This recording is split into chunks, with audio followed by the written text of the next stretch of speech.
நம்ம இன்றைக்கி பார்க்க போகிற சீரியல் நேம் என்னென்னா வா அருகில் வா. இது நான் சின்ன பிள்ளையாக இருக்கும்போது பாலிமர் டிவியில் போட்ட ஒரு சீரியல். ஸோ மதுபாலா இந்த மாதிரி சீரியல்லாம் முடிஞ்சதுக்கப்புறம் இந்த சீரியல் தான் வந்து டெலிகாஸ்ட் பண்ணாங்க. இதோட ஹிந்தி நேம் என்னன்னு பார்த்தோம்னா ஏக் தீவானா தா அப்படிங்கிறதா இதோட ஹிந்தி வெர்ஷன் நேமு. ஸோ இதான் நம்ம இந்த சேனல் வந்து புதுசாக ஆரம்பிச்சிருக்கோம். இந்த சேனலில் இருக்க வீடியோஸ்லாம் உங்களுக்கு ரொம்ப பிடிச்சிருந்துச்சுன்னா சப்ஸ்கிரைப் பண்ணுங்கள், கமெண்ட் பண்ணுங்கள். ஸோ இது மாதிரி வீடியோஸ் திரும்பி பார்க்கணும்னா பெல் பட்டனை வந்து கிளிக் பண்ணிடுங்க, ஓகேங்களா. ஃபஸ்ட்டு சீனில் வந்து என்ன கட்டுறாங்கன்னா, ஒரு கோயிலை வந்து கட்டுறாங்க. ஒரு மலை மேலே வந்து ஒரு கோயில் இருக்குது. அந்த கோயிலில் வந்து ஏதோ ஒரு பூஜை நடக்கிற மாதிரி காமிச்சிக்கிட்டு இருக்காங்க. அப்போ என்ன பண்ணாங்கன்னா, 2 பூசாரிகள் வந்து ஒருத்தர் கூட ஒருத்தர் பேசிக்கிட்டு இருக்காங்க. நம்ம ஏன் இன்னும் பூஜையை ஸ்டார்ட் பண்ணல சாமி அப்படின்னு சொல்கிற மாதிரி கேட்பாங்க. உடனே இன்னொருத்தர் வந்து என்ன சொல்லுவார்னா, இந்த பூஜைக்கு முக்கியமானவனே இன்னும் வரல, அவனுக்காக தான் நம்ம வெயிட் பண்ணிக்கிட்டு இருக்கோம், ஏன் உனக்கு இது தெரியாதா அப்படிங்கிற மாதிரி பேசிகிட்டு இருக்காங்க. இவங்க இங்கே பேசிக்கிட்டு இருக்கும்போது என்ன ஆகுனா, கார்லேருந்து ஒருத்தர் வேகமாக வரான். வேகமாக வந்து என்ன பண்ணால் செருப்பை கழட்டிட்டு வேகமாக ஓடுவான். ஸ்டெப்ஸில் வேகமாக ஓடுவான்.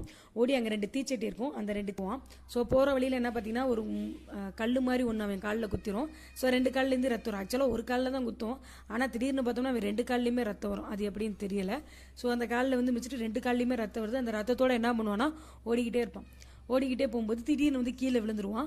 கீழே விழுந்தவனே அந்த 2 தீச்சட்டி விழுந்து என்ன ஆகும்னா விழுந்து உடஞ்சி நெருப்பு கங்கெல்லாம் கீழே வந்து தெரிச்சிரும். இவன் என்ன பண்ணுவானா அப்பயும் விட மாட்டான். அப்பயும் என்ன பண்ணுவானா அந்த நெருப்பு கங்கை வந்து 2 கையிலையும் எடுத்துக்குவான். 2 கையிலையும் எடுத்துட்டு சரி கால்லையும் வந்து நடப்போம் அப்படிங்கிற மாதிரி என்ன பண்ணுவானா, ஏதோ வந்து தண்ணியில் நடக்கிற மாதிரி என்ன பண்ணுவானா அந்த நெருப்பில் வந்து நடந்து போயிட்டு இருப்பான். நடந்து போயிட்டு சாமிக்கு வந்து ஆரத்தி காமிச்சிட்டு இருப்பான். இவன் ஆரத்தி காமிச்சதை பார்த்தோன்னே அந்த பூசாரி என்ன பண்ணுவா, பெல் அடிக்க ஆரம்பிச்சிட்டு இருப்பாரு. இவன் வந்து நிறைய டயலாக்லாம் பேசுவான். நான் இது வரைக்கும் சாமிக்கு முன்னாடி தலை வணங்கினதில்லை, சாமியை கும்பிட்டதில்லை, எல்லாமே என்னோட சரண்யா காண்டி தான் அப்படிங்கிற மாதிரி சொல்லுவான்.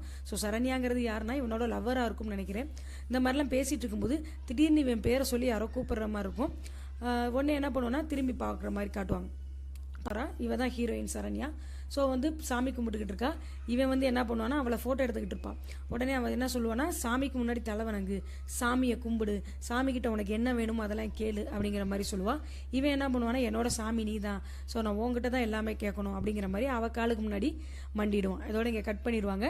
இங்கே வந்து என்ன பண்ணுவானா, இவன் திரும்பி வந்து சாமிக்கிட்ட வந்து வேண்டுவான். இப்போ தான் தெரியுது வந்து கனவு. இதுக்கு முன்னாடி நடந்தது வந்து என்ன பண்ணுறான்னா இவன் யோசித்து பார்ப்பான் போல.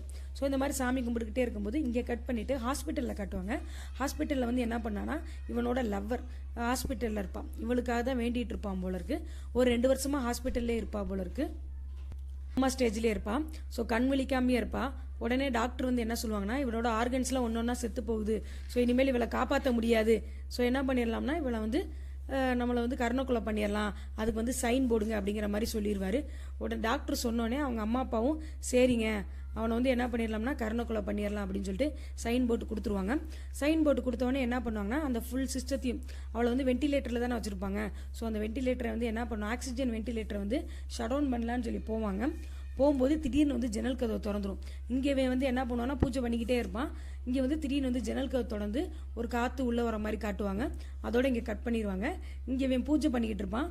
பூஜை பண்ணிக்கிட்டு இருக்கும்போது திடீர்னு ஒருத்தர் வந்துருவார். ஒருத்தர் வந்து என்ன பண்ணுவார்னா ஏதோ காதில் வந்து சொல்லுவார். அவர் சொன்னவொடனே இவன் வேகமாக ஓடி போயிடுவான். சாமியை முறைச்ச பார்த்துட்டு வேகமாக ஓடி போயிட்டு இருப்பான். வேகமாக ஓடி போய் ஹாஸ்பிட்டலில் அழுதுகிட்டே போவான்.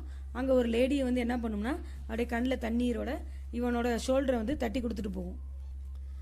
அந்த நர்ஸ் அழுகிறத பார்த்தா நாம கூட அந்த ஹீரோயின் எதுவும் செத்து போயிடுச்சோ அப்படின்னு சொல்லி நம்ம போய் பார்த்தோம்னா அந்த அம்மா என்ன பண்ணணும்னா நல்லா பெட்டில் இந்த ஜம்முன்னு உட்காந்துருக்கும். இவன் அதை பார்த்தோன்னே இவனுக்கு ரொம்ப சந்தோஷம் தாங்க முடியாது. உடனே போனோடனே இந்த சரண்யாவோட அம்மா அப்பா என்ன சொல்லுவாங்கன்னா, நீ உயிரோட வர்றதுக்கு காரணம் இவன் தான் வந்து என்ன பண்ணுவானா டெய்லியும் சாமிகிட்ட போய் வேண்டிக்கிட்டே இருந்தான், உனக்காக பூஜை பண்ணிக்கிட்டே இருந்தான் அப்படின்லாம் பேசிகிட்டு இருப்பான்.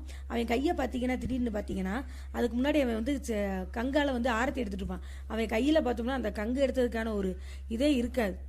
சீரியலில் இந்த லாஜிக்லாம் நம்ம பார்க்க முடியாதுதான். இருந்தாலும் பார்த்தீங்கன்னா அவன் கையில் ஒரு தடயம் கூட இருக்காது. அதை பார்த்தா வந்து பாப்பா வந்து பார்த்துட்டு அவன் கிட்டக்க வந்து ஏதோ பேச வரான்னு நினைக்கிறப்ப என்ன பண்ணுவானா, திடீர்னு அவன்கிட்ட வந்து மயக்கம் போட்டு கீழே விழுந்துருவான். அவளை வந்து தூக்கி பெட்டில் படுக்க போட்டுருவாங்க. அப்புறம் டாக்டர் செக் பண்ணிட்டு இருப்பாரு. ஹீரோ வந்து வெளியில் வந்து ஒருத்தருக்கு கால் பண்ணுவான். கால் பண்ணால் அங்கிட்ட ஒருத்தர் ஸ்விம்மிங் பூல்லேருந்து எடுத்து ஃபோன் அட்டன் பண்ணுவான். இவனோட ஃப்ரெண்டாக இருப்பான் போல இருக்கு. இவனை விட எங்கே இருக்கானே அப்படின்னு பார்த்தோம்னா இவன் வந்து ஃப்ரெண்டு கிடையாது, ஹீரோவோட அப்பா. அப்பா கிட்ட சொல்லுவான், சரண்யா பொழைச்சிக்கிட்டா, சரண்யா வந்து பழையபடிக்கு எனக்கு கிடச்சிட்டா அந்த மாதிரிலாம் சொன்னோடனே அவங்க அப்பாவும் ரொம்ப சந்தோஷம்டா அப்படின்ட்டு அவங்க அம்மாட்ட போய் சொல்ல போவான். அதாவது ஹீரோவோட அம்மாட்ட சொன்னோடனே அவள் தான் வில்லி மாதிரி இருப்பா, பார்த்தாவே வில்லி மாதிரி இருக்கா. பார்த்த உடனே என்ன பண்ணுவார்னா அவளுக்கு வந்து கோவத்தில் வந்து நெருப்பை பொருத்தி விடுவான். ஆனால் இவ தான் வில்லியாக இருப்பான்னு நான் நினைக்கிறேன். பார்ப்போம் என்னன்னு பார்ப்போம், பொறுத்திருந்து பார்ப்போம். இங்கே வந்து என்ன பண்ணால் ஹீரோ ஹாஸ்பிட்டலில் இருப்பான். ஹாஸ்பிட்டலில் இருக்கும்போது ஒருத்தர் வந்து பொக்கே கொடுத்துட்டு போவான். ஸோ ஒருவேளை சரண்யா பொழைச்சதுக்கு தான் யாரோ ஃப்ரெண்ட்ஸ் யாரோ பொக்கே கொடுக்குறாங்க போல் அப்படின்ட்டு இவன் ரொம்ப சந்தோஷமாக ஓப்பன் பண்ணி பார்த்தான். அதில் வந்து ஒன்று எழுதியிருக்கும், லவ் பண்ணுறவங்க லவ்வாலே அழிவாங்க அப்படிங்கிற மாதிரி ஒரு டயலாக் போட்டுருவோம். அதை பார்த்தவொடனே இவனுக்கு ரொம்ப கோவம் வந்துடும். என்ன பண்ணிடுவான்னா உடனே அந்த பொக்கே கொடுத்துருப்பான்ல ஒருத்தன், அவனை விரட்டிக்கிட்டு போவான். அவனை விரட்டிக்கிட்டு போனால் அவன் வந்து என்னன்னா பைக் எடுத்துகிட்டு ஓடிடுவான். சரி இவனை பிடிக்க முடியலையே, சரி பார்த்துக்கலாம் இவனை, என்ன இனிமேல் இப்போ பார்க்காமையா போவோம் அப்படின்ட்டு திரும்பி பார்ப்பான். திரும்பி பார்த்தா அங்கே சரண்யா வந்து மேலே கூரையில் ஏறி நின்றுட்டு அப்படியே எதையோ பார்த்த மாதிரி அப்படியே கீழே விழுகிற மாதிரி வருவான். அவளை பார்த்தவொடனே இவன் சரண்யா சரண்யான்னு கூப்பிட்டுக்கிட்டே அவளை காப்பாற்றுறதுக்காக வேகமாக ஓடுவான். ஓடி போய் அந்த கதவெல்லாம் டோரெல்லாம் ஓப்பன் பண்ண பார்ப்பான். இப்போ தான் இங்கே வந்து திடீர்னு என்ன ஆகும்னா, திடீர்னு ஒரு அமானுஷம் வர மாதிரி உருவம் வர மாதிரி காட்டுவாங்க. அது வந்து சரண்யா கீழே விழுகிறத பார்க்குற மாதிரியே காட்டிக்கிட்டு இருப்பாங்க. இவன் வந்து என்ன பண்ணுவான்னா வேகமாக ஓடி வந்து அவளை வந்து காப்பாற்றுவான். காப்பாற்றிட்டு உன்னை என்கிட்ட இருந்து பிரிக்க யாரையும் பிரிக்க விட மாட்டேன், நம்ம 2 பேரும் யாராலையும் பிரிக்க முடியாது அப்படிலாம் டயலாக் விட்டுக்கிட்டு இருப்பான். ஸோ இதை வந்து அந்த உருவம் வந்து என்ன பண்ணுவோம், இந்த அமானுஷ உருவம் பார்த்துக்கிட்டே இருக்கும். ஸோ இந்த வீடியோவோட நெக்ஸ்ட் பார்ட் வந்து, அதாவது பார்ட் 2 வந்து நாளைக்கு வந்து நான் வந்து போடுறேன். ஸோ இந்த வீடியோ பிடிச்சிருந்துச்சுன்னா கண்டிப்பாக லைக் பண்ணுங்கள். இந்த வீடியோ ரொம்ப இன்ட்ரெஸ்டிங்காக இருக்கும். ஸோ